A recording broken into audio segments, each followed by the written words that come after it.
कई स्टेटों ऐसी हैं जड़े अनपढ़ हैं, उनको पता ही नहीं है इसके बारे में। जो ऐसे पढ़े लिखे हैं वो बता रहे हैं, ठीक है। तो पहले तो इन्होंने जिम्मेदार की जो जमीन थी ना, रुपया दे दे के, पैसा दे के गहने कर लिया, रहन कर लिया। रहन करने के बाद अब धीरे धीरे उसको हड़पना चाहते हैं, ठीक है। ये खालिस्तान का झूठ बोल रहा है, सब एक हैं, सब सारे जिम्मेदार हैं, कोई यहाँ आतंकवादी नहीं है।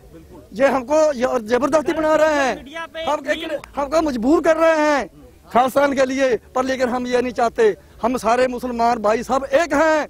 जो इन्होंने पहले मुसलमानों के ऊपर तशद्दुद किया, तो अब ये सिखों पर छोटी गिनती है ना हमारी। हाँ, सब एक पंजाब, हरियाणा, हिमाचल, राजस्थान, ये चारों को पता चला है। जो बात स्टेट है उनको अभी पता नहीं है ये इसमें क्या है। ये धीरे धीरे हमको लूटेंगे, हमको तब पता चलेगा जब हमारी जमीन छीन लेंगे, हम एक मगर हमको इसके बारे में पता नहीं है। इसीलिए धीरे धीरे हमारे बात स्टेटों में भाई हैं, उनके फोन आ रहे हैं हमारे पास, तगड़े हो वो, हम भी आ रहे हैं। जैसे जैसे समझाता है ऐसे ऐसे वो आते हैं।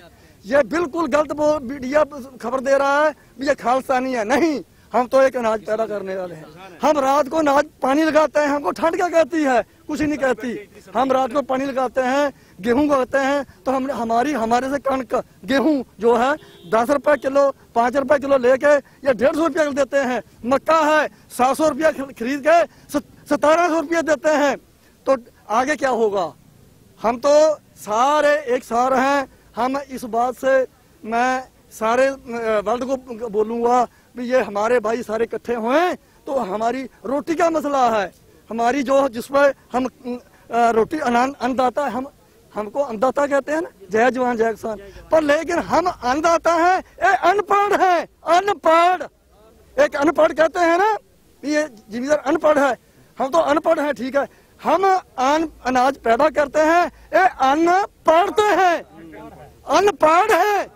इनको पता नहीं है खेती कैसे होती है, ठीक है। जिम्मेदार कैसे इसको पैदा करता है, इस बात का इनको मुझे कोई नहीं पता। पर लेकिन ये हमारी जो जिंदगी है, हम यही मरेंगे, यही ये कानून अपने वापस लेकर आके जाएंगे। हम यही मरेंगे, यही जमे है इस धरती पे, यही मरेंगे। जय हिंद, वाहिगुरु जी का खालसा, वाहिगुरु जी की फतेह।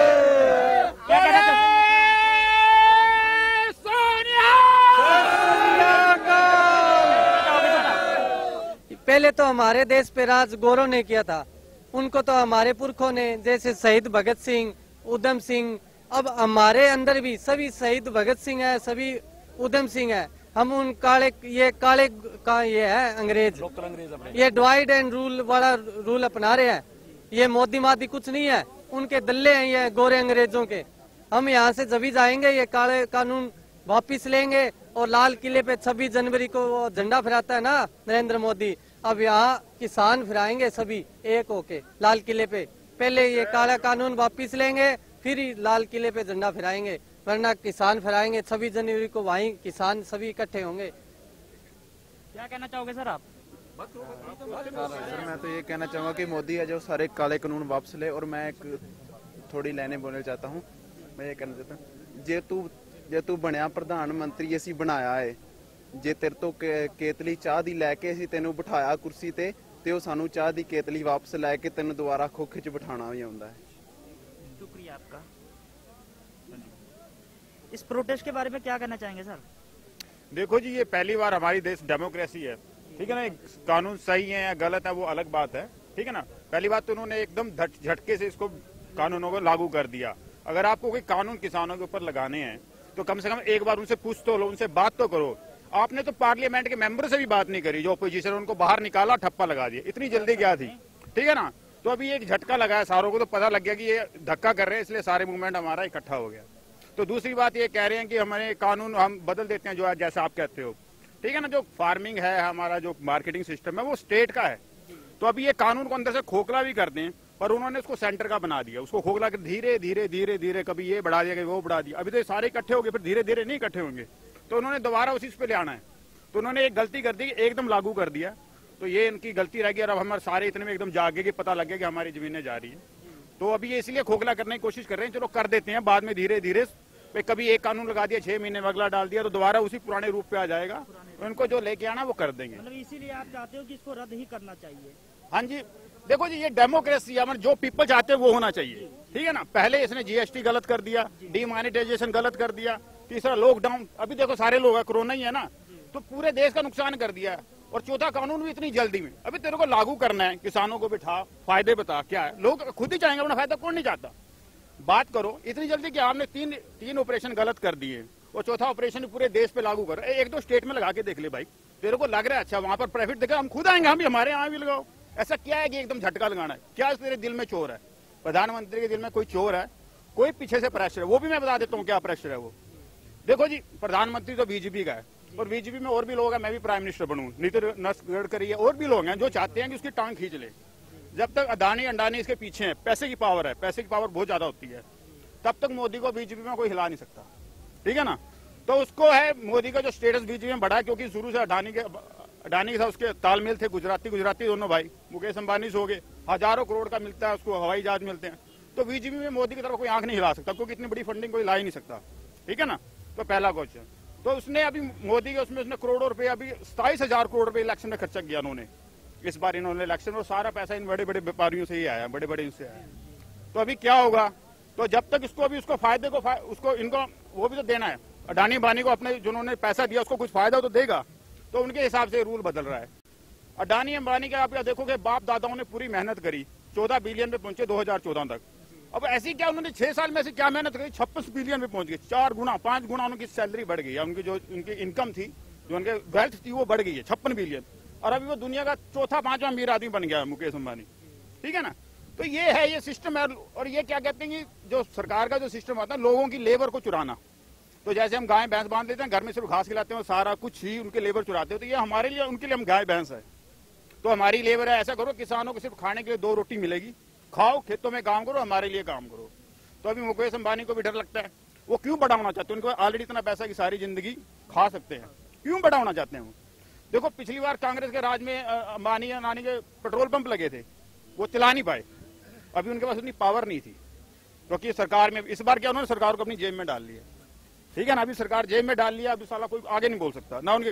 तो उनके अपने आपको बड़ा ही करना है, हर एक की यही लालच होता है कि आज उसके पास लाख रुपया तो कल करोड़ करना है, करोड़ नहीं 2 करोड़, कल कोई हिला ना सके। अमेरिका भी इतना तगड़ा फिर भी हमले करता है, ताकत बढ़ानी है। इनका वही एक जुनून है दिमाग में, हर एक आदमी का जुनून होता है, बड़ा करते जाओ, इतना बड़ा करो कोई कुछ ना कह सके, बाप बन जाए।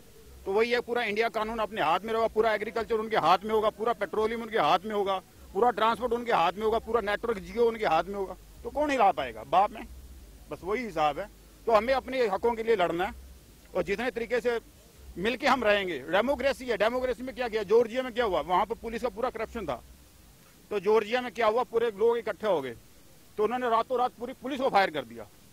तो वही यही प्यार से वो बारबेक्यू करते थे, सड़कों पे खाते थे, यही बड़ा आंदोलन था जी। आज से 2 साल पहले, कोई भी गूगल सर्च करके देख लेना, 2-3 साल पहले की बात है। मैं जॉर्जिया गया था 2 साल पहले, तो वहाँ करप्शन था 25-30%, सारा खत्म हो गया कि नए पुलिस वाले बिठा दिए। तो लोगों की ये पावर होती है। तो ये डेमोक्रेसी का सबसे प्यारा रंग है कि सारे लोग इकट्ठा है। तो आज इन्होंने कानून को वापस करना है, कल इन्होंने पुलिस को भी ठीक कराना है, पुलिस रिफॉर्म चाहिए हमें। तो हमारे गंदे कानूनों को सारों को निकालना है। तो जब लोग इकट्ठे होंगे अच्छे से, तो वही होगा। तो यही सबसे, इसको एक धर्म का आंदोलन मत बनाओ, इसको एक किसानी का भी बनाओ। लोगों को अपनी पावर दिखानी चाहिए कि हमें, हमारे लिए वोट कर रहे हो। तो तभी ये तोड़ने की कोशिश करते हैं। लोगों को एक बार उनकी पावर पता लग गई तो इनके सारे पैंतरे खत्म हो जाएंगे। तो यही हमारा है कि सभी मिलके रहो। और अपने, अभी तो हमारा मुद्दा सिर्फ किसान का है, तो हम किसान ही है। मैं भी किसान का बेटा हूं, बोलते हैं किसान के नहीं है। तो हमारा आधार कार्ड देखो आप। हाँ, ट्रैक्टर ट्रैली कौन से शहरों में रहते हैं, लाखों यहाँ ट्रैक्टर ट्रैली खड़ा है, वो शहरों से लेके आएगा कोई किसान अपने दे देगा क्या उनको? ये देखो मेरा ये है वोटिंग विलेज देवीदासपुरा, ठीक है ना। तो लेकिन हमें पढ़ाया, ये देखो आधार कार्ड देख लो आप, ठीक है ना। तो सबका देख लो, ट्रैक्टर ट्रैली वैसे नहीं आते हैं, ठीक है ना। तो ये वैसे नहीं आते, ये सिर्फ मुद्दे भड़काने की कोशिश कर रहे हैं। सबका ट्रैक्टर ट्रैली ऐसे थोड़ी ना आ जाता है। ये भी भड़काया जा रहा है, उकसाने की कोशिश की जाए, जो पैसा है वो चाइना से, पाकिस्तान से आ रहा है, इस पर क्या कहेंगे? ऐसा पैसा कैसा है ये इतना आसान होता है, पता नहीं जी। ये तो बेवहार के मुद्दे हैं, आप ध्यान फोकस उस पर रखो ना। किसान 20-21 दिन से आपके यहाँ बैठे हैं, ये पैसे लेके बैठे हैं, मेरे को कोई पैसा दे रहा है क्या? ऐसा नहीं होता जी, ये तो सिर्फ भड़काने के तरीके हैं। और आप इन मुद्दों बदनाम करने के तरीके, हम यहीं बैठे हैं यार। पाकिस्तानी क्या हिम्मत यहाँ आ जाए? चाइना में हम बाहर खड़े हैं, बॉर्डर पे खड़े हैं, हमारे लोग, उनकी हिम्मत नहीं, हम यहाँ खड़े हैं। किसान का बेटा बॉर्डर पर खड़ा है, देश की रक्षा कर रहा है। ये लोग बता रहे हैं कि आतंकवादी है, ठीक है ना।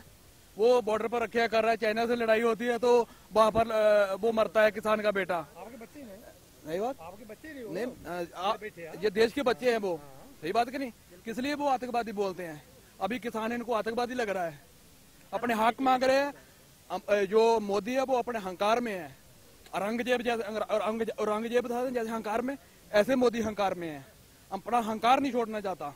मोदी के अंदर पर बंदूक है, हमारे और की तानी हुई उसने। अंबानी अंडानी पीछे है, अंडानी पीछे है, मोदी आगे है, जहाँ पर बंदूक है सामने किसान है।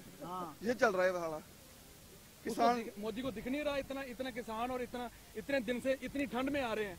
मोदी 4 दिन इधर में बैठकर दिखाए। बच्चे तो इसी में सोते हैं, हीटर में सोते वो तो इसी में है, 4 दिन जहाँ पर निकाल कर दिखाए। इतना सफर कर रहा है किसान, इतना सफर कर रहा है। देखे सही अगर क्या चल रहा है, आना नहीं है, घबरा गया है। सभी जो नेट इंटरनेट की जो जैमर लगा दिया है। हम तो मोदी जी को ये बोलते हैं, जहाँ पर आओ किसानों की बात सुनो। किसान किस लिए आए हैं? उनको दुख है, इसलिए आए हैं। नेशनल मीडिया कहाँ पर है? आप तो ऑनलाइन वाले हैं ना, नेशनल मीडिया कहाँ पर है?